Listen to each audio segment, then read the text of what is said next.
I was a professional athlete for so many years of my life. I was in my sport for 19 years and I competed full-time for 10 years. 2011 Australian Surf Lifesaving Championships with Katie Williams. An elite beach sprinter. She's also an exercise physiologist and an incredible athlete. I've had my identity with that. I was really conscious of, with my sexuality, this not being my full identity again. I had a lot of negative self-talk. I had a lot of talk that wasn't mine. I had a lot of beliefs that weren't mine. And then you start doing therapy and you realize that everything you've learned as a child from your parents and the world around you probably needs to change. A lot of the internalized homophobia that was running through my mind wasn't mine. For me, I was a massive perfectionist and extremely self-critical. And this was my downfall.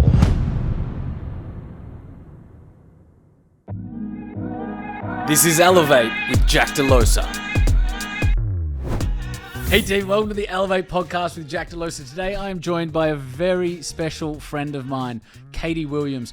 Katie has done everything from being a professional athlete and sprinter to taking on the world of media through the likes of shows like Big Brother, through to business and podcasting.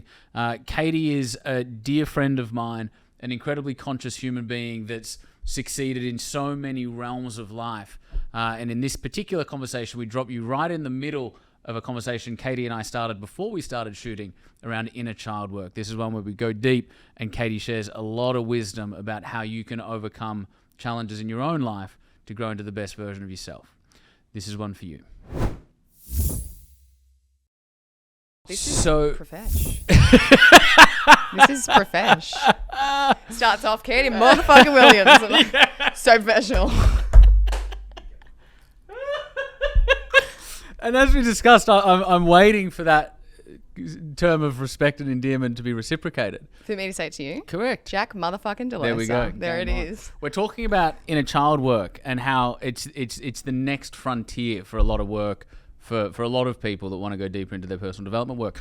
And so on that, what I was just explaining to Katie that I'm going to bring you guys into this conversation now is prior to me exploring inner child work, so Katie and I are quite similar in that, Kate, you come from a background of challenge, right? You seek out challenges. And that's what inner child work is, right? Because it's not fun. We're not well. We're not well people, yeah. We make life harder sometimes.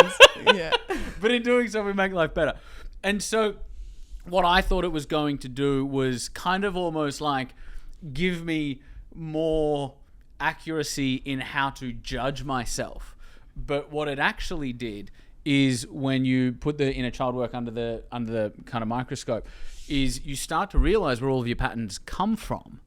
And that gives you an empathy for yourself. And so it's actually like, so this pattern that I'm running that I don't love about myself, that's where it comes from. And this is how I can change that going forward.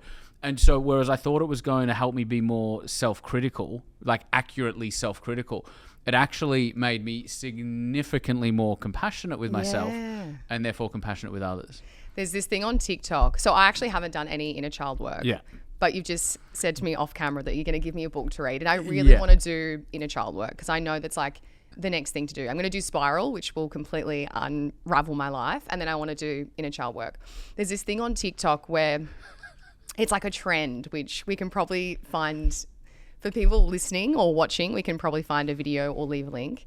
But on TikTok right now, there's people talking about when they look in the mirror and they say something negative about themselves.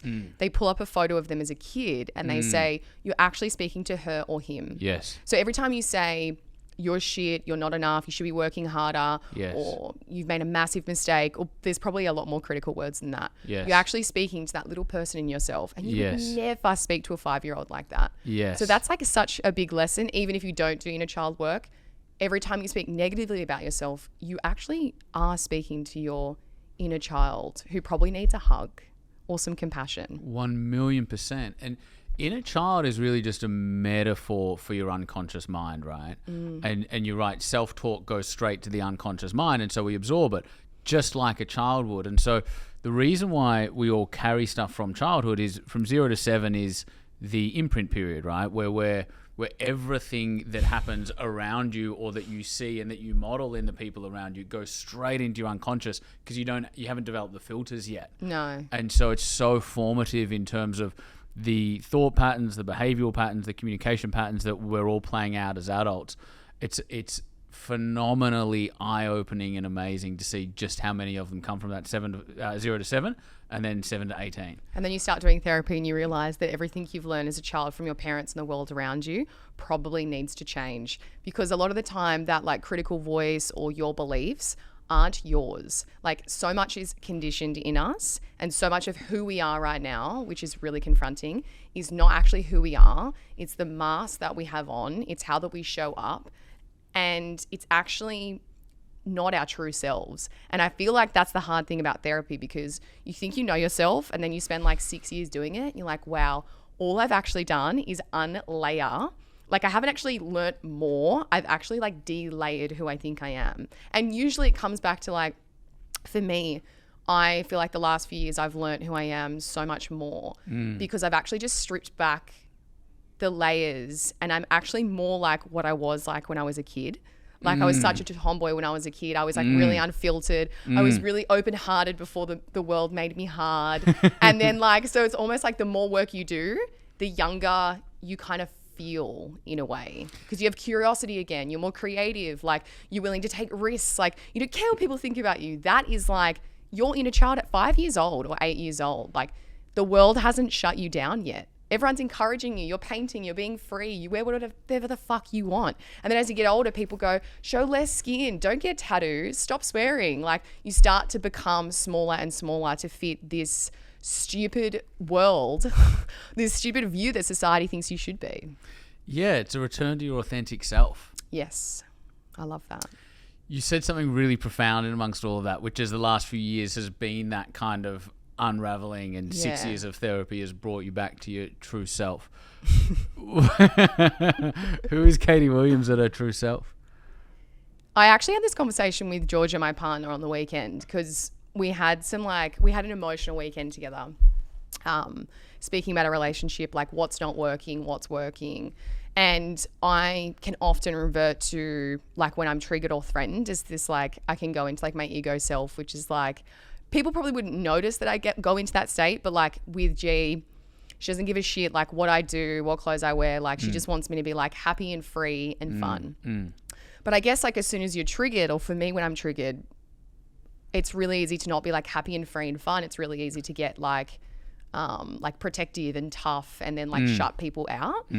So the question you asked about me was how I've changed, or who the real version of me is. I think now, being like I've had to come out in the last like 2 years, you know, I'm not hiding any part of me anymore. Like the world knows that like I'm in a same-sex relationship. I hid that for a little bit, and I wasn't showing up as my authentic self. I also hid. In your defense, that was a super little bit. That was like a couple of months type thing. Like you. It was like it was probably like a year and a half, knowing that like. Sure. I don't really love labels, so it's kind of. Yeah. I don't love labels, but like I guess I kind of identified then as bi. Right. I still now don't really love or attach myself to any kind of label. I just like am who I am, and I happen to be in the same sex, and I love her, and we're hopefully going to get married. But like, I don't know what will happen in the future. If she ends up with a guy, if I end up with a girl or a guy, like whatever. I love her now, and I hope that stays. For sure. But the labels for me they don't really feel like comforting. I kind of just feel like I just want to be me. I don't want to be the gay girl or the bi girl. I just want to be me. And so what was going on for you during that 18-month period that you're sort of saying there was that before delay? People knew? Well, yeah, because my sense, and maybe I interpreted this incorrectly, but knowing you during that period, my sense wasn't necessarily that it felt like the main reason you weren't sort of talking about it openly necessarily was because it was almost like a disregard for the label. It was like, well, who really cares about and so it felt like that was the primary driver. It didn't feel like you were hiding your true essence, and maybe misinterpreted. Probably because I trust you. So like there was a few people that knew that I was kind of like dating guys, dating girls, but like it was not, because I had just done television. the media didn't know. Yes. And then my extended family didn't know. So there were people that I knew that I was like, so I really trust you. Like, we know each other. We have a personal relationship. Yes. So there were people that knew that I trusted. And I also know that people, like, you're a very open-minded person. Yeah. You, like, are accepting and loving of many people. Totally. And you're also very emotionally intelligent. So I kind of like, you know, my nan, who's like super Catholic, didn't know at that point. Sure. Probably wouldn't understand if I said, hey, I'm dating guys, I'm dating girls. I don't know what I am. She'd be like, yeah, so must it's like, have label that fits the dogma. Must put you in a box. Yeah. And, you know, I've already done the whole box thing because Yeah. I was a professional athlete for so many years of my life. Like, Right. I was in my sport for 19 years and I competed full time for 10 years. Yeah. So I kind of did all that. I've had my identity with that. I was really conscious of not, with my sexuality, this not being my full identity again, which is Yeah. why, Well you know, said. I've been vegan, I've been a professional athlete, whatever jobs I've done, I've never wanted it to be my label. So obviously now I still identify as an athlete because I'm athletic and I still have lots of challenges that I'm going to do. But same thing with the sexuality. Like, I don't want to be the athlete, the gay girl. Like, I just want to be me. Yes. I fall in many different boxes. Yeah. I hope I'd say Katie Williams doesn't fall in any she's a circle. I was thinking about this in the lead up to the conversation. What box do you fit in? You're just a fascinatingly unique, vibrant individual. You know, it's like some people it's hard to, not that we should even attempt to, but you don't fit in many boxes. And I mean that as the most beautiful compliment. Yeah. No, that's good. I don't want to be in a box. No, and you absolutely should not be in any kind of predetermined or prejudiced category that might help others feel comfortable by putting a label. Like, all of that's bullshit. You said something really interesting there that I actually hadn't considered, which is in that period you'd just been on television. TV, yeah. So you'd just done Big Brother. That adds a whole nother layer to it. Because I feel like when you've got that level of visibility and fame, let's call it, that's a whole nother layer of pressure and scrutiny. And whereas when one is sort of expressing things that are true and vulnerable about themselves, when you're doing so in friends and family, you can kind of choose who you talk to, and you talk to this person because you know they're going to get it, and maybe I'll talk to Nan in a couple of years' time because she's probably not going to. But when you're that visible, knowing how often emotionally unintelligent people and comments can be online in particular. Horrific. Horrific. People are very mean and rude. And so that must have been, like, I'm just getting goosebumps thinking and talking about this. That must have been incredibly courageous for you to come out in such a visible position.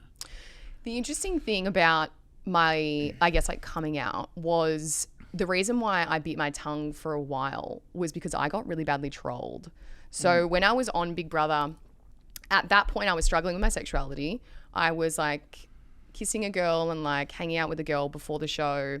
And I also, like, I kind of just didn't know what I was. Like, and I still don't, I know who I am, but like sexuality is not something that you can just pinpoint to an exact moment. No. It's not something that I believe can truly be boxed and stayed there. I think it constantly evolves. I think it's very fluid and it's very dynamic.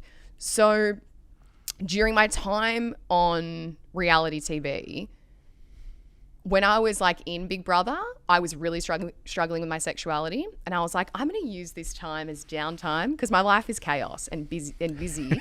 So I was like, I'm going to use this as downtime. I can't, like, the outside world's nuts for me. Like, in this game, I can just chill. Was not the case at all. No. So I thought I could like sort my head out whilst I was on television. Yeah. Rookie error. I've then like come out of the house. It's gone on, like, it's live on television. All the Facebook forums are blowing up. I've got girls in my DMs. I've got guys in my DMs. I've got people asking me what my sexuality is, what's going on. And the reason that happened was because I teamed up in the show with a gay girl who's beautiful. And we were just friends, truly just friends. But that sparked massive rumors. Like, she's a tomboy, they must be gay. And at this point, I obviously knew that I wasn't straight, but I wasn't ready to tell people because I didn't know, they didn't know what I was. So then when I've kind of got my first taste of trolling, it was just like constant questions. Like I even got asked in a podcast straight up a few times about my sexuality. And I'm like, you want me to come out on your podcast? Like, who do you think you are? So there was so many moments like that where I was like, wow, everyone wants an answer from me. So I just kind of like took a step back. And then obviously I met Georgia. And at the point when I met Georgia, I was like, I'm never going to date a girl. Like, yeah, I'll probably talk to people about it. Maybe you'll get out in the media, but like, I'm not going to date a girl. And then I met G and I was like, okay, I'm in serious trouble here. She just like floated in. I met her at a party and I was like, oh my God, like it's you. Yeah, I'm done. So and then I was then I felt proud, and I also felt like, well, I've met this beautiful girl. The process of coming out was for me a natural progression of being in a relationship. But the media also got hold of it too. So like it was just all kind of full on at the time, but I'm grateful for like all of it, and I definitely feel like so supported. But there was a big period of time where I didn't, which I believe would probably be a lot of people's stories as well. One of the things I love about you is you're super conscious and intelligent, and so you examine things and you observe things, and you build sort of clarity around how you view something and how you approach something, and therefore how you're able to communicate something. And so what did you do during that period to navigate it as well as possible? And I imagine it wasn't always, well, it was often not roses and butterflies and conscious Katie. I'm sure there was down moments and periods of what the fuck's going on. 100%. But through all of the ups and downs, the good and the bad, what was navigating that challenging period like for you, and what tools were you employing, for lack of a better term, to navigate it? I'm very blessed because about 6 years ago, I met a lady called Anne Marie, who is based out of Monaval. It's called Purify Wellness, and she does Reiki, shamanic work, kinesiology, and kind of like a bit of psychotherapy. Like she's just incredible. Awesome. So she helped me a lot when I first started with her. Actually started with her when I was going through a breakup with a guy, and the relationship was really toxic. And I felt like I needed therapy to let go of parts of that relationship and him. So I started with her. And then a few years later, she kept like telling me, you got to be your authentic self, like you must be your authentic self. And I was like, what is this lady on about? Like, what do you mean? I am my authentic self. Like I'm doing everything. Like I was with a management team that were really strict. They, wanted me to tell them what I was wearing, what my hair color was. Like I wasn't allowed tattoos, and like I wasn't being myself. So I started really delayering and being who I was, and I did it for so long. And then she just kept pushing this message, like be your authentic self. And I was like, I don't know how much more I can do. Like I was getting quite annoyed. And then one day I came to her and I was like, I walked in and I was like, I slept with a girl. She was like, oh, there it is. And I was like, what? And she was like, I've been telling you this for years. So like, it was funny because obviously she's psychic and stuff, but they're not allowed to give you any information that interrupts your destiny. So it's always more subtle messaging. But I have been seeing her, and I have a few other coaches as well, but she's kind of like my main girl.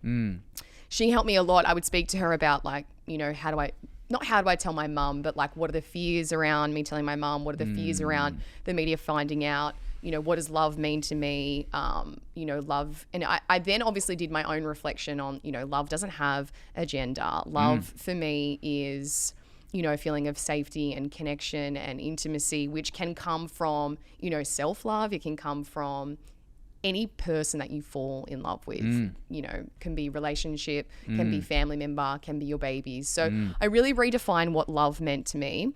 And then a lot of the time, truly the most simple approach I had was I had to just lead with my heart in every way. I had a lot of negative self-talk. I had a lot of talk that wasn't mine. I had a lot of beliefs that weren't mine.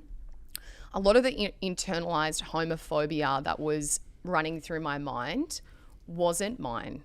So I would think something and then I would write down that belief and then I would question it. Wow. So like there was lots of times where I did feel shame about being with a woman, but I very quickly realized that none of that shame was mine, because at my true self, I know my core is loving and accepting and kind, but my ego self gets involved, and I can be a bit narcissistic. I can be stubborn, set in my ways.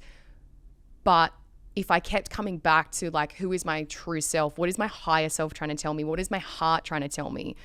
All the decisions I made around my sexuality were intuitive and heart focused. And for someone, as you know, you've seen me for years, I'm pretty comfortable in my masculine. So I really had to tap into my feminine energy and trust that like whatever happens, if we break up and I've come out in the media, it hasn't been a waste. Like, do you know what I mean? I had to just trust and surrender that what I was feeling was my heart guiding me and not my head. So to be honest, it was a lot of reflection, a lot of journaling, a lot of therapy. And like everyone always asks me, you're so good like about your sexuality. Like, how are you so good about it? Hey, how do you feel so good? Because I questioned everything, like every thought and belief around my sexuality, I would talk to my therapist with, and I would debunk it. And every time the evidence never added up to my actual beliefs. It was always what the environment around me was telling me was right or wrong. And like, your body knows, man. Like, if you're kissing a girl and you feel great, like, don't let your head get involved. You know what I mean? Like, your heart is saying this feels right, this feels good. So it's always, I feel like, go with what feels right, and where your heart leads you. Lead with your heart, not with your head. And to the question around, how you just seem to be doing it so well and all that sort of stuff, you did the work. You did the challenging work. Like, and this is what I mean by your level of consciousness and awareness. Every time you have a thought, you write it down, examine it, unpack it. Where does it come from? Is it me? That's how personal work is done. In those uncomfortable moments, you have a thought, you'd rather skip over it and reach for the lollies or reach for a glass of wine or, distract ourselves.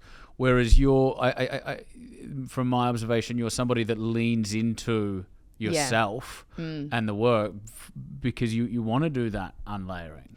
It's funny because it's kind of like almost an obsession with being like so analytical. Yeah. Because like whatever, like I recently got diagnosed with ADHD. So now I'm just like obsessed with ADHD. So it's like, it's kind of like, in the same thing with my sexuality. It was like, whatever I'm going through at the moment, it's like, you examine it. But it's kind of probably annoying to people around me, but it's like, it's this obsession with getting to the bottom of like what like the core issue is, or like, I don't like gray areas, probably much like you. Like, I like to find a solution. I don't like to be like, oh, it is what it is. Like, I'm like, why? Yeah. Why is it?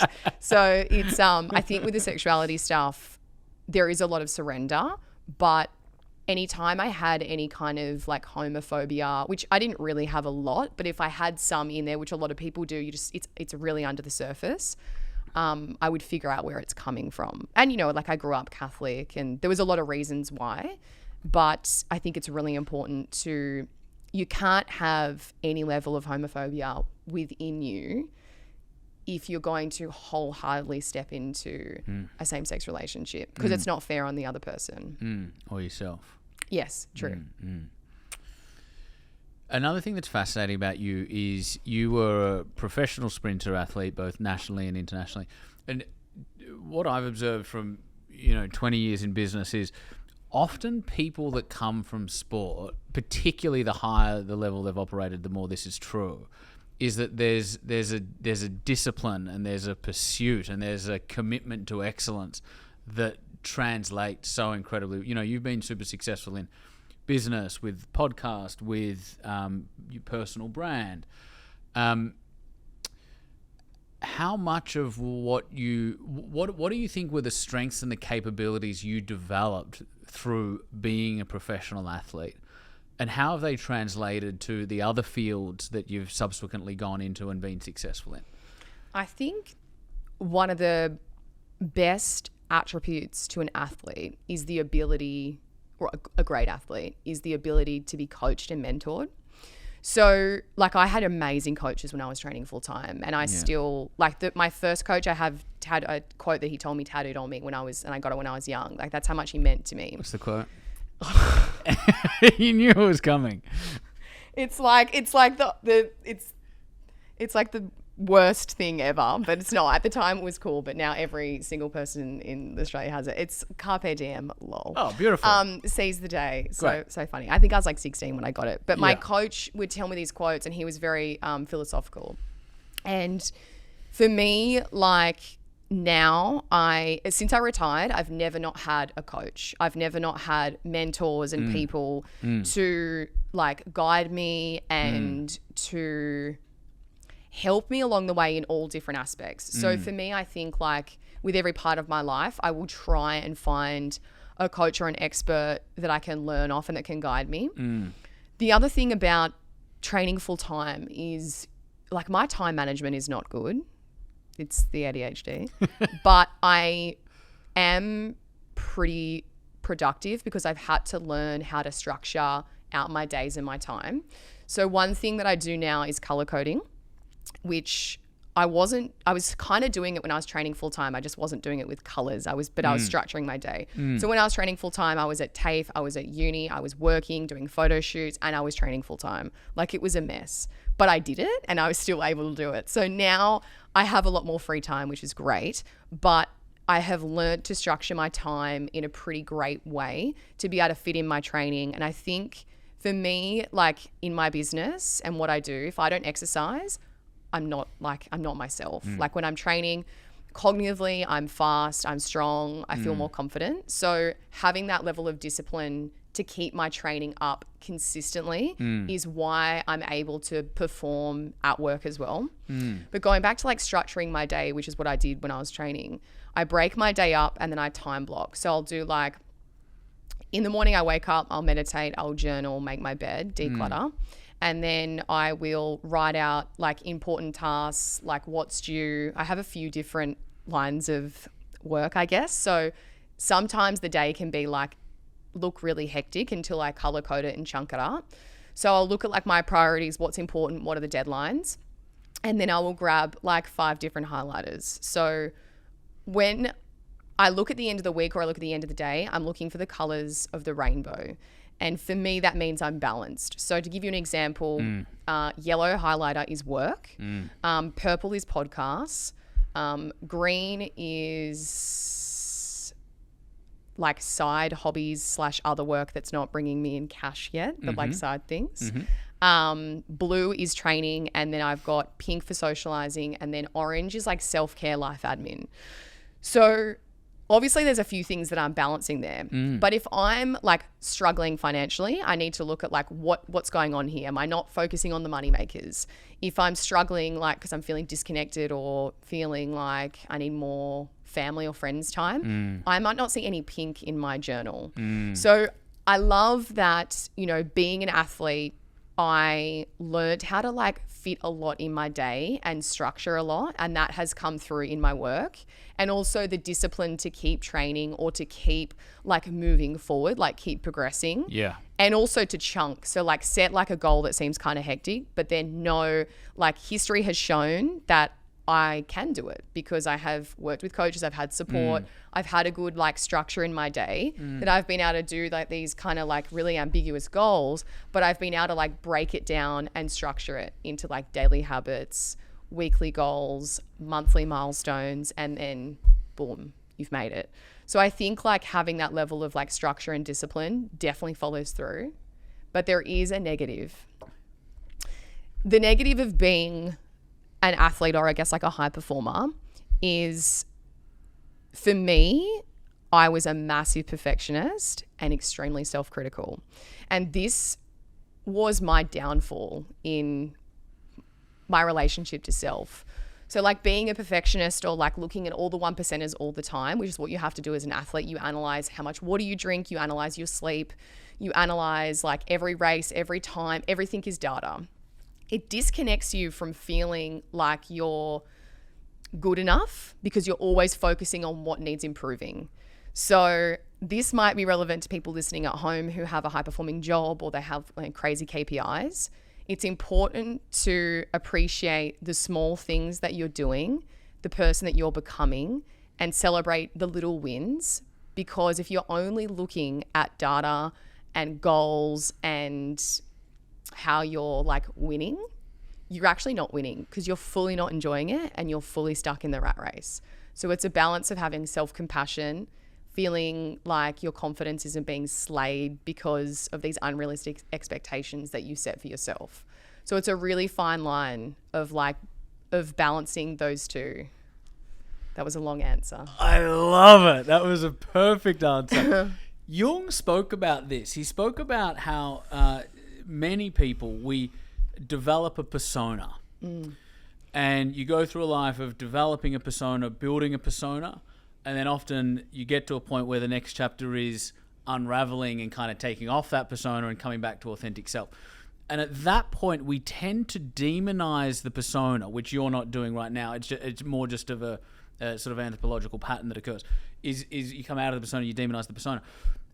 What Jung said is the persona is actually a good thing because you need it to build your initial identity and to differentiate yourself from the rest of the world.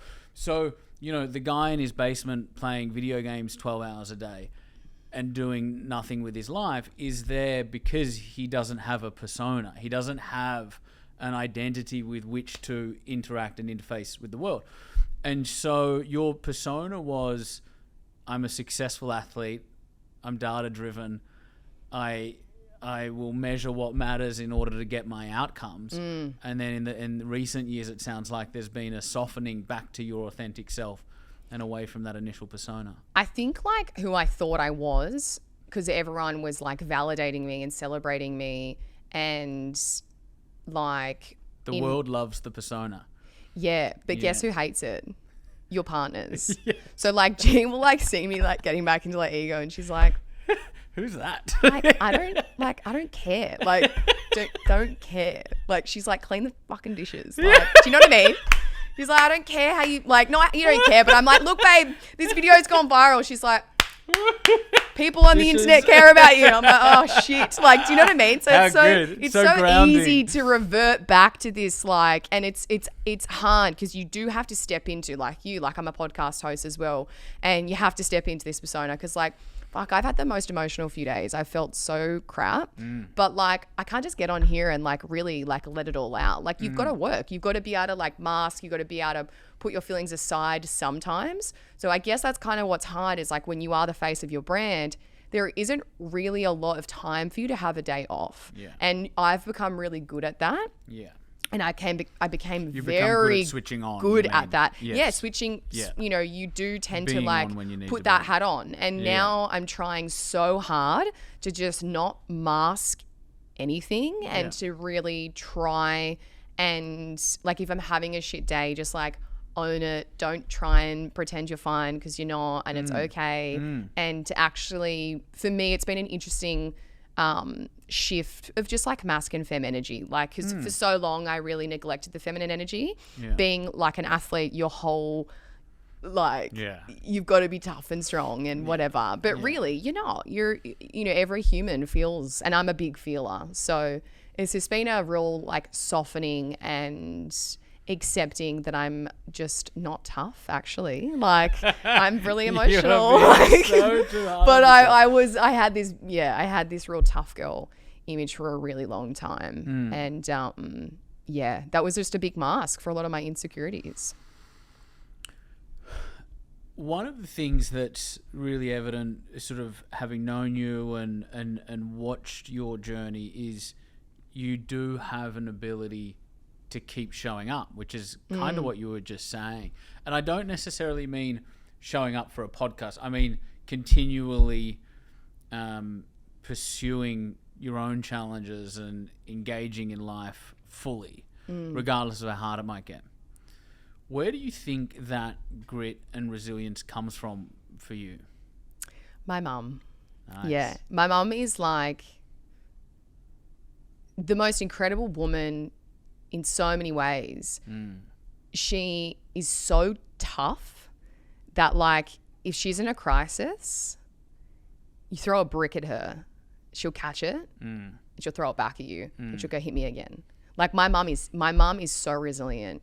Like nothing's going to bring her down, you know? Like I know some of it is like a front, but I truly have seen her overcome so much and be really fearless and courageous. And she's taught me how to set boundaries and to not take too much shit. My dad's the opposite. My dad is a bit more like everyone loves him. He's like fits into everything. He's the best, but he doesn't have very strong boundaries. And he can fall very much into people pleasing and making everyone comfortable. So it's an interesting balance. I have a bit of both in them. I have a bit of both in me. You. But it would come from my mum. Yeah. And Georgia. Georgia's very resilient. Extremely. She's like 5'2", but she's like a weapon. I still remember you coming into my office and telling the team about big die energy. Big die energy? Seriously, that's what she's known for. Big die energy. All my friends. None of this big dick energy. It's big die energy. And Katie's mum's name being Die. Big die energy. Yeah. She's tough. She's a trooper. Yeah, she's on me. She's on my arm. And then so's my other girl. Yeah, that's beautiful. Yeah, that's super beautiful. cute. And so what's going on in your world now? What does the current and the next chapter look like for you? Well, Maddie, who's sitting behind the camera here. The man, the legend. The man, the legend. Him and I are working on a brand called the 10K Club, which is really exciting.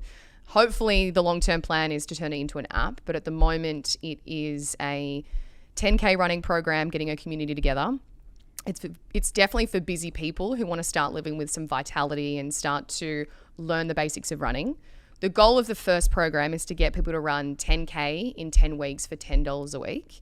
The next step will be getting people to do a half marathon and then a full.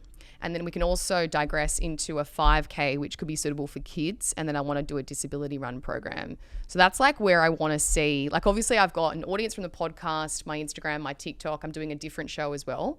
So I'd love to now, like I've made a lot of brands money and given them exposure. So I kind of feel like now I would love to turn, my followers into a community that is active. We're getting them moving.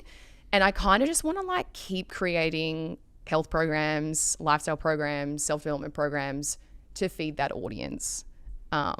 So yeah. And then all the other stuff that I do at the moment, like podcast is coming back, which is exciting. I'm doing a podcast with my best friend, which is like super rogue, which will be fun. That's so cool. And then, everything else with like social media and stuff's doing really well. Content, like work's just like flowing in, which is amazing. But I'm injured at the moment. So it's been like, that's the one thing that's been really tough is like physically my body is healing right now. Yeah. What are you most excited about as you look forward? I think like, to be honest, building a brand from scratch, not from scratch because I have an audience and I'm very blessed. But like learning from Matt, I think this is going to be massive. Like I've got like such a great mentor. I've obviously known Matt for like 5 or 6 years and I feel like it's now our time to really like give this a red hot crack. So good. I just love it. I'm like, let's go. Let's find all the solutions to all the problems. Like let's hit it. Let's hit it. Katie Williams, you are such an incredible and inspiring human being, witnessing your journey and being lucky enough to be have a long-term friendship with you at this point. You are the embodiment of someone that shows up, does the work, and continues to shine so brightly. And I know how much work goes into that. So thank you for being you. Keep shining and we'll keep talking. Thank you so much. Finally, we got here. I know. It's such an honor. That took us. I know. Is this the first time we've done this? Yeah, but I've known you for, how long have I known you for? A while now. A few years. Yeah. So, yeah, I can't believe it. Because I suppose we've done this a lot. We've done lots of talking. Cameras. Just no. Yeah, we probably could have had some good moments if we brought the mic out over a few Chablis. You're talking my language. I love it. Katie Williams, thank you so much. Thank you. I need to say Jack motherfucking Delosa. You absolutely need to say that. Oh, thanks, 100%. Man. I loved it. Put it on the record. We'll get you on my show next. All right. Thank you for watching. If you enjoyed today's video, make sure you do 3 quick things to ensure you continue on this journey of growing into the very best version of yourself. Number 1, hit the subscribe button and make sure you've got notifications turned on. Number 2, check out more videos up here that you could watch right now. And number 3, stay connected. Follow me over on Instagram at Jack Delosa, or head to the-entourage.com in order to join a movement of 550,000 7- and 8-figure business owners. I look forward to seeing you there.